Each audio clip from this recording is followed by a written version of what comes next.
Nakarating na sa Indonesia ang mga opisyal ng pamahalaan para sa mangyayaring turnover sa convicted overseas Filipino worker na si Mary Jane Veloso. Sa pangunguna ni Department of Foreign Affairs Undersecretary Eduardo de Vega, umalis sa Maynila ang Philippine officials bandang alas 9:15 kagabi at dumating sa Sukarno Hara Airport kaninang madaling araw. Matapos ito ay nagtungo si de Vega sa Philippine Embassy upang isapinal na ang mga dokumento ni Veloso. Inaasahan umano nilang sa airport mangyayari ang turnover kay Mary Jane. Sinabi ni de Vega, papayagan naman nilang makita ni Mary Jane ang kanyang pamilya.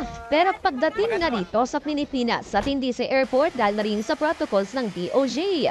Bago ito una nang sinabi ng Bureau of Corrections na pagkarating niya rito sa Pilipinas ay kaagad siyang idedireksyon sa Correctional Institution for Women sa Mandaluyong City. Ide-detain siya sa pinangdaringang selda ni Cassandra Leong. Napagbigyan naman ang hiling ng pamilya Veloso na Christmas visit. Handa na rin ang kakainin niyang adobong baboy at pastillas alinsunod sa kanyang kahilingan. Sinabi ni de Vega bagamat di patiyak ang clemency para kay Mary Jane, ang mahalaga raw ay makakabalik na ito sa bansa. Mas malapit na siya sa kanyang pamilya at maliligtas na rin siya ng tuluyan mula sa parusang kamatayan.